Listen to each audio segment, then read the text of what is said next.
Trauma থেকে মুক্তি পাওয়ার 10টি গুরুত্বপূর্ণ উপায়। খুবই গুরুত্বপূর্ণ এই ভিডিওটি আমি একদম বলছি, কেননা যার যে রকম মানসিক সমস্যাই থাকুক না কেন সেইখানে তার পার্সোনাল লাইফে ট্রমা থাকেই।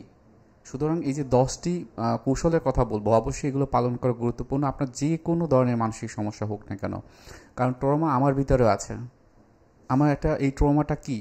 এই ট্রমাটা হচ্ছে যে একটা মানসিক ভয়। আমরা ছোটোবেলাতে ভয় পাই না? অনেক সময় অনেক কিছুতে ভয় পাই।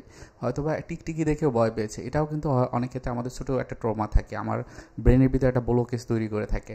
হয়তো আমি বাইরে যেতাম না কারণ কোনো একটা অ্যাক্সিডেন্ট দেখেছিলাম, ওটাও একটা ট্রমা হয়েছে।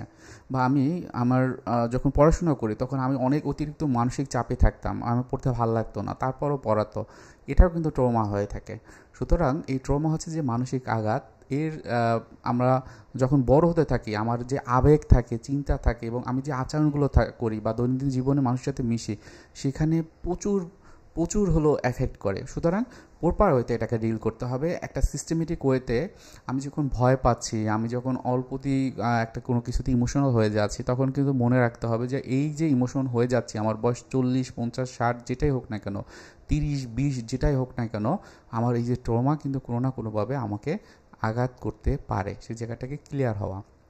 এখন আপনার এই ট্রমাকে দূর করার জন্য আপনাকে যেটি করতে হবে সেটা হলো 1 নম্বরে হচ্ছে যে মাইন্ডফুলনেস চর্চা।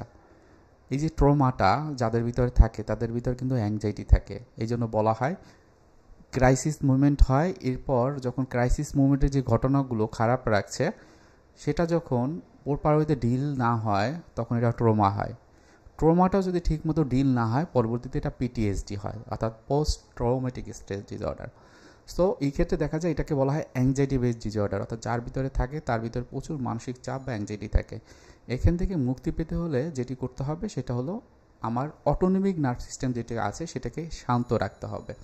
এই জন্য এই যে মাইন্ডফুলনেস চর্চা, আপনি প্রতিদিন মেডিটেশন করবেন, মাইন্ডফুলনেস চর্চা করবেন, এবং এক্ষেত্রে কী করতে হয় যে প্রতিটা মুহূর্তে মনোযোগ দেওয়া, অতীতের স্মৃতি বা যে কোনো চিন্তা যেটা আমার দরকার নেই সেটাকে এড়িয়ে চলা সবচেয়ে ভালো। এবং এই যে রিল্যাক্সেশন এক্সারসাইজ, সেক্ষেত্রে গভীর শ্বাস প্রশ্বাসের ব্যায়াম, এটা কিন্তু আমাদের মানসিক চাপ কমিয়ে দেয়। সুতরাং এটা কিন্তু আপনারা করবেন, এর মাধ্যমে আপনার যে কোনো মানসিক সমস্যা দেখবেন আপনি অনেকটাই কন্ট্রোল করতে পারছেন। এরপর যেটা হয় 2 নম্বরে নিজেকে সময় দেওয়া। ট্রমা থেকে সেরে ওঠার অন্যতম প্রধান উপায় হলো নিজের একটা স্পেস রাখা, সেখানে আমার সময় এটা আমি কিভাবে ব্যয় করব সেটা আমার উপর নির্ভর করবে।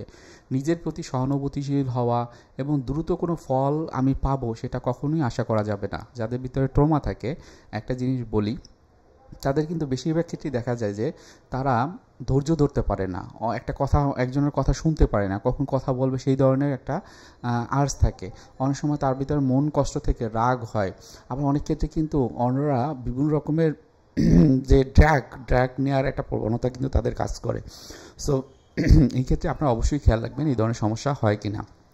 3 নম্বরে যেটা, ট্রিগার চিহ্নিত করা। ট্রিগার মানে কি? মানে অতীতের আমার কোনো ঘটনা বা পরিস্থিতি যেখানে আমার একটা খারাপ অভিজ্ঞতা ছিল, খারাপ একটা স্মৃতি ছিল, সেই স্মৃতিগুলো কী ধরনের এবং বর্তমানে সেটা এফেক্ট ফেলছে কিনা সেটা আমাকে একটু আইডেন্টিফাই করতে হবে। ট্রিগারিং ফ্যাক্টর হিসেবে এগুলো হয়। অনেক সময় দেখা যায় এই ট্রিগারিং ফ্যাক্টরগুলো এড়ানোর জন্য বা মোকাবেলা করার জন্য আমাদেরকে একটা পরিকল্পনা তৈরি করতে হয়। আমি কি করব, কিভাবে করব, সেটি অনুযায়ী চলতে হয়। সো সেটা আপনি করবেন। 4 নম্বরে যেটা হয়, শরীরচর্চা করা। নিয়মিত ফিজিক্যাল এক্সারসাইজ করবেন, এটা সময় নিয়ে করবেন, সকালে করেন অথবা রাতে করেন বা সন্ধ্যার পরে করেন। এবং সেক্ষেত্রে আপনি যদি দৌড়াদৌড়ি বা হাঁটাহাঁটি করেন বা নিয়মিত ইয়োগা প্র্যাকটিস করেন, সেটাও কিন্তু আপনার ক্ষেত্রে ভালো কাজ করবে। ব্যায়াম কিন্তু মস্তিষ্কে এন্ডোরফিন নামক যে হরমোন রয়েছে সেটা নিঃসরণ করে এবং মানসিক স্বাস্থ্যের উন্নতি ঘটে থাকে। এবার 5 নম্বরে যেটা হয় যে নিজের অনুভূতি প্রকাশ করা। অনেক ক্ষেত্রে দেখা যায় যে আমার কখনো একটু বিরক্ত লাগছে, সেটা আমি বলতে পারি না, আমার রাগ লাগছে, বলতে পারি না। তো সেক্ষেত্রে কি হয় যে আমি যদি এটা প্রকাশ করি, অন্যরা হয়তো বা রেগে যাবে, বিরক্ত হবে, ব্যাপারটা কিন্তু এটা না।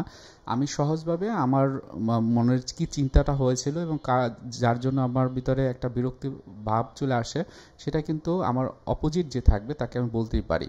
নিজের অনুভূতিগুলো প্রকাশ করার ক্ষেত্রে আমরা ডায়েরি মেনটেন করতে পারি, জার্নালিং করতে পারি। নিজেকে বোঝানোর জন্য লেখালেখি একটি শক্তিশালী মাধ্যম, সেটা আপনারা করবেন, কারণ আমরা যখন লিখি এটা আমাদের ব্রেনের ভিতরে একটা কোডিং হয়। সুতরাং শুধুমাত্র লেখার মাধ্যমে দেখা যায় যে অনেক ক্ষেত্রে আমাদের ওই বিষয়গুলো সম্পর্কে আমরা ক্লিয়ার ধারণা পাই। আপনার যদি কোনো রকমের সমস্যা থাকে বা কোনো একটা বিষয় নিয়ে দ্বিধাদ্বন্দ্ব থাকে, আপনার সবথেকে প্রিয়জন যিনি রয়েছেন বা প্রিয় ব্যক্তি আছে যাকে বিশ্বাস করা যায়, তার সাথে আপনি কথাগুলো শেয়ার করতে পারেন। 6 নম্বরে হলো হেলদি একটি রুটিন তৈরি করা। আপনি প্রতিদিন ঘুমাতে যাবেন, স্বাস্থ্যকর খাবার খাবেন, শারীরিক কার্যকলাপ করবেন, সবগুলো একটা রুটিন করেন। এগুলো দেখবেন যে অনেক সময় যে আপনার ঘুমের সময় আপনার ট্রমা কিন্তু চলে আসতে পারে। তাই আপনাকে অবশ্যই যে এই ক্ষেত্রে আপনার মেডিটেশন এবং শ্বাস প্রশ্বাসের যে ব্যায়ামগুলো যেগুলো আমাদের রিল্যাক্স করে সেগুলো আপনাকে কিন্তু করতে হবে, সেগুলো আপনি করবেন। 7 নম্বরে যেটা হয়, ক্যাফেইন এবং অ্যালকোহল জাতীয় কোনো খাবার দাবার আপনি যদি খেয়ে থাকেন বা সেই ধরনের নেশা থাকে, অবশ্যই এগুলোকে বাদ দিতে হবে, কারণ এগুলো খেলেই ট্রমার যে উপসর্গগুলো সেগুলো কিন্তু বারবার চলে আসে। আপনি এইগুলো বাদ দিয়ে বরং স্বাস্থ্যকর যে পানীয়গুলো রয়েছে সেগুলো আপনার প্রতিনিয়ত খেতে পারেন। 8 নম্বরে যেটা আমি বলবো, রিল্যাক্সেশন এক্সারসাইজ। আপনারা অলরেডি অনেক রিল্যাক্সেশন এক্সারসাইজ আমাদের ইউটিউব চ্যানেলে পেয়েছেন, সো সেগুলো করবেন। সবথেকে ভালো হয় যে ট্রমার ক্ষেত্রে পিএমআর অর্থাৎ প্রোগ্রেসিভ মাসেল রিল্যাক্সেশন এবং সাথে সাথে গভীর শ্বাস প্রশ্বাসের ব্যায়াম, সেটি ভালো কাজ করে। এটি আপনার শরীর এবং মনকে আস্তে আস্তে শান্ত করে দেয়। তারপর 9 নম্বরে যেটা হয় যে আপনি যখন ট্রমা আপনার ভিতরে কাজ করবে, আপনি দেখবেন নিজেদের ভিতরে একটা হেল্পলেস কাজ করবে, অর্থাৎ আমাকে কেউ সাহায্য করার মতো হয়তো বা কেউ নেই। সেই ক্ষেত্রে বলবো অবশ্যই আপনার আছে, এটা আপনার রাইট। আপনি যে কোনো সময় আপনার প্রিয় বন্ধু বা আপনার পরিবারের লোক এদের কাছ থেকে আপনি সাহায্য পেতেই পারেন। আপনি তাদেরকে বলতে পারেন যে আমাকে এই বিষয়টাকে একটু হেল্প করো। সো অনেক ক্ষেত্রে দেখা যায় যে এই ক্ষেত্রে ইএমডিআর থেরাপিটা খুব ভালো কাজ করে। যারা সাইকোটমাটোলজি সম্পর্কে ধারণা আছে, ইএমডিআর সম্পর্কে ধারণা আছে, তারা কিন্তু এই ধরনের ট্রমা রিলেটেড যে ইস্যুগুলো সেগুলো তারা ডিল করতে পারে। অনেক ক্ষেত্রে অনেকে আছে সিবিটি বা কগনিটিভ বিহেভিয়ার থেরাপিও কিন্তু ব্যবহার করে। সো এগুলো আপনারাও কোনো একজন প্রফেশনালের কাছে গিয়ে সেটা আপনি জানতে পারেন। সর্বশেষে যেটা 10 নম্বরে, সামাজিক সংযোগ তৈরি করা। সেটা হতে পারে পরিবার, বন্ধুবান্ধবের সাথে সময় কাটানো, বা আপনি কোনো কমিউনিটিতে আপনি নিজেকে যোগাযোগ রাখতে পারেন, সেখানে আপনার কথাবার্তা বলা, আপনি একটা নতুন একটা নেটওয়ার্ক তৈরি করা, এটা করতে পারেন।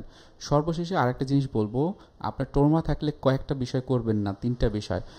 আপনার ট্রমা আছে, আপনি এটাকে অস্বীকার করবেন, এটাকে দমন করে রাখার চেষ্টা করবেন, সেটা করবেন না, কখনোই করবেন না। 2 নম্বরে, নিজের অনুভূতিগুলো উপেক্ষা করবেন না, যে আমার এখন একটু রাগ লাগছে, যাক এটা ভাববো না, আমার বিরক্ত লাগছে ভাববো না। রাগ বা আমার বিরক্ত বোধ, আমার খুশি লাগলে খুশিকে আমি অনুভব করব ভালোভাবে। রাগ হয়েছে সেটা কি জন্য হলো, কোন কারণে, আসলে কি এটা আসলে দায়ী কিনা, তো এটাকে নিয়ে আমি রিসার্চ করব, ভাববো, এবং ওটা যদি আমি দেখি যে কার্যকরী কোনো ফলাফল নেই বা কোনো এভিডেন্স নেই, তখন ওটা বাদ দিয়ে দেব। কিছু কাজ আছে যেটার ভিতরে আমাদের যখন জড়িয়ে ফেলি তখন অতিরিক্ত মানসিক চাপ নিতে হয়। অপ্রয়োজনীয় এই ধরনের কাজগুলো সবসময় আমরা এড়িয়ে চলবো। সো আপনার ভিতরে যদি ট্রমা থাকে, এই 10টি আপনি মেনটেন করবেন, এবং লাস্টে যে 3টের কথা বললাম এটা কখনোই করবেন না। দেখবেন আপনার ট্রমা থাকুক বা মানসিক আঘাত যেটাকে বলা হয়, বা আপনার যদি অন্য কোনো অ্যাংজাইটি বেস যে সমস্যা বা যে কোনো কিছু থাকুক, ওসিডি থাকুক, প্যানিক অ্যাটাক থাকুক, আপনার ম্যানিক ফেজে হঠাৎ করে চলে যান, বা পিটিএসডি হয়, আপনি দেখবেন প্রত্যেকটা ক্ষেত্রে এই যে 10টি জিনিস অবশ্যই কাজ করবে। আজকে পর্যন্ত রেখে দিচ্ছি। ভালো থাকবেন, সুস্থ থাকবেন, এবং নতুন হলে আমার চ্যানেলটি সাবস্ক্রাইব করে রাখবেন। ধন্যবাদ।